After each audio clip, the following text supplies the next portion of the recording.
Assalamualaikum warahmatullahi wabarakatuh. Alhamdulillah, sahabat muslimah yang dirahmati oleh Allah Subhanahu wa taala. Pada kesempatan kali ini kita dapat bertemu kembali dalam kajian Muslimah Online pada rubrik Keluarga Sakinah.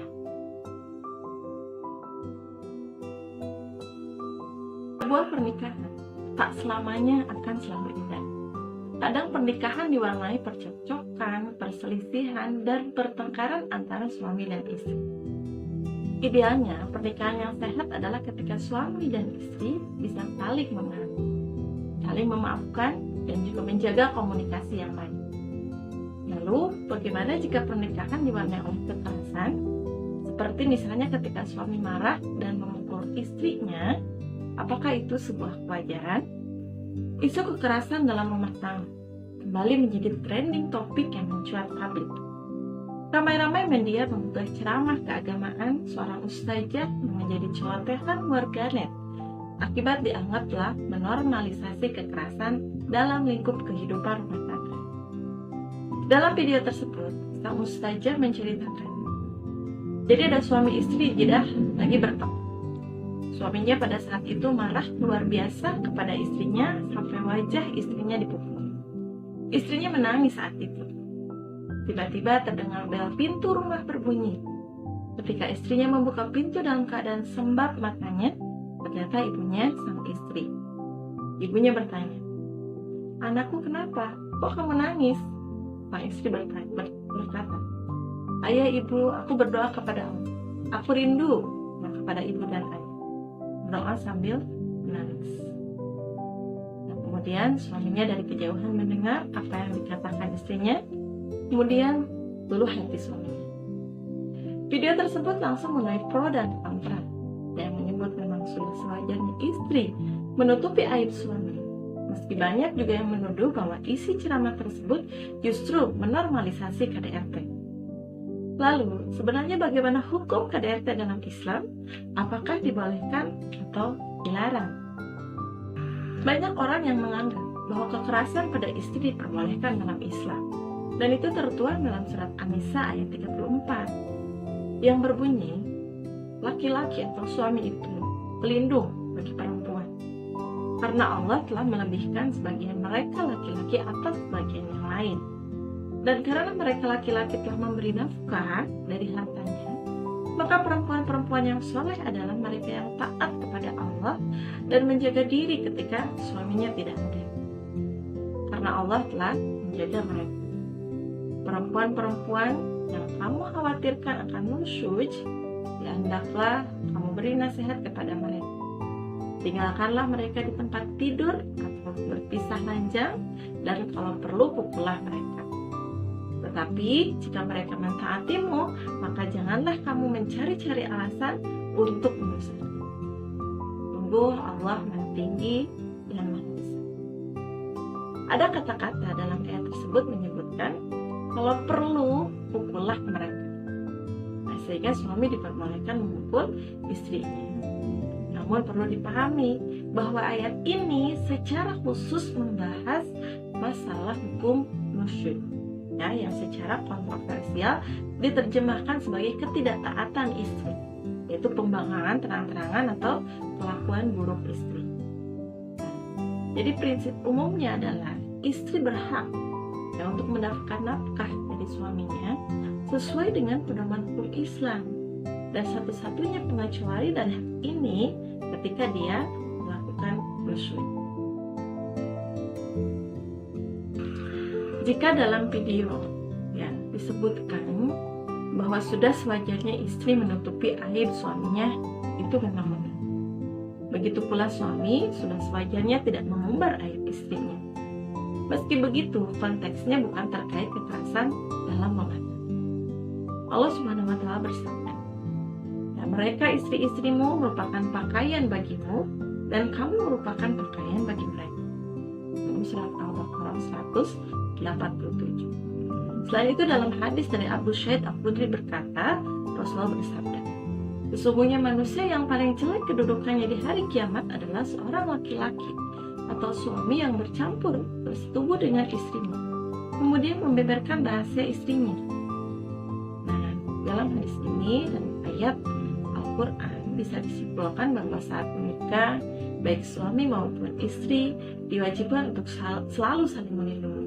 Ya, termasuk di dalamnya tidak menceritakan aib pasangan ataupun menjelek-jelekannya.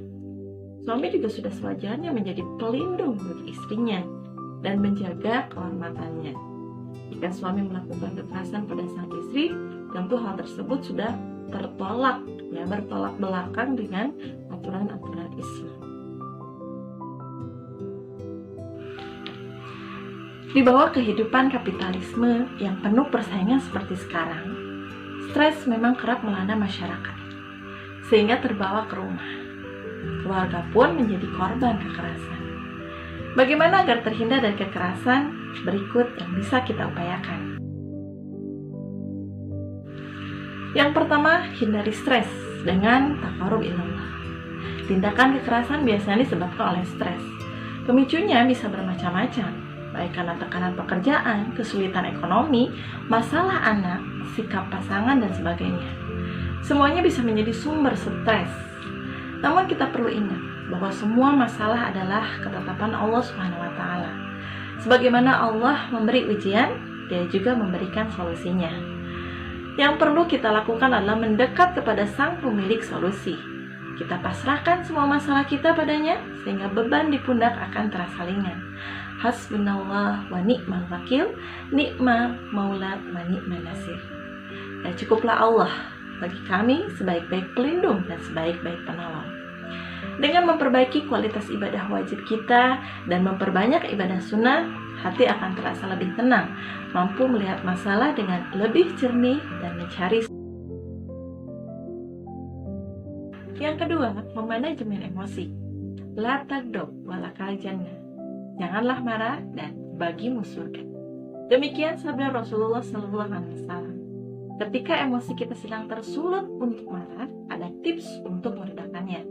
Di antaranya adalah mengucapkan ta'awuz, diam dan menjaga lisan, mengambil posisi tubuh yang lebih rendah dan berwudu. Rasulullah SAW bersabda, sesungguhnya marah itu dari setan, dan setan diciptakan dari api, dan api bisa dipadamkan dengan air. Apabila kalian marah, hendaklah dia berwudu. Yang ketiga, bersikap ma'ruf kepada keluarga. Rasulullah SAW merupakan figur yang sangat sayang pada keluarga. Beliau bersabda, sebaik-baik kalian adalah yang berbuat baik kepada keluarganya, dan aku adalah orang yang paling baik terhadap keluargaku. Beliau mencontohkan untuk berbuat ma'ruf pada anggota keluarga, apakah itu pasangan ataupun anak-anaknya. Ketika melihat keluarga, ingatlah bahwa mereka berhak mendapatkan perlakuan yang ma'ruf dari kita, sebagaimana kita juga ingin mendapatkan perlakuan yang ma'ruf. Akhirnya, setiap orang berlomba-lomba untuk berbuat ma'rufan. Kemudian, komunikasi yang sehat. Emosi butuh untuk disalurkan. Bercerita bisa mengurai emosi dan membuat perasaan lebih lega. Dengan demikian, komunikasi yang sehat dalam keluarga sangatlah penting. Ciptakanlah momen berkumpul bersama keluarga sehingga setiap orang bisa menceritakan ganjalan di hatinya. Siapkanlah diri kita untuk mendengarkan keluh kesah mereka sehingga tak ada kebuntuan emosi yang bisa meledak sewaktu-waktu. Kita juga bisa memanfaatkan momen ini untuk menceritakan masalah kita sehingga hati kita terasa lapang. Kemudian, menciptakan masyarakat yang tentram. Selain ikhtiar secara individual, kekerasan dalam keluarga bisa dicegah dengan ikhtiar komunal, yaitu dengan menciptakan suasana masyarakat yang tenang, tentram, saling menolong, saling bersikap ma'ruf, dan saling menasehati dalam kebaikan. Kesalahan komunal ini akan menenteramkan hati setiap anggota masyarakat sehingga terhindar dari stres. Ya, terutama riayah, pengurusan yang baik ya, terhadap kebutuhan rakyat, penegakan aturan secara adil, ekonomi yang sejahtera, pendidikan dan kesehatan yang terjangkau dan berkualitas akan mewujudkan ketenangan dalam hati. Emosi pun tidak akan tersulut dan setiap anggota keluarga pulang tanpa membawa beban dari luar rumah. Oleh karena itu butuh ikhtiar bersama untuk mewujudkan kesalehan masyarakat ini, termasuk peran penting penguasa dalam mensejahterakan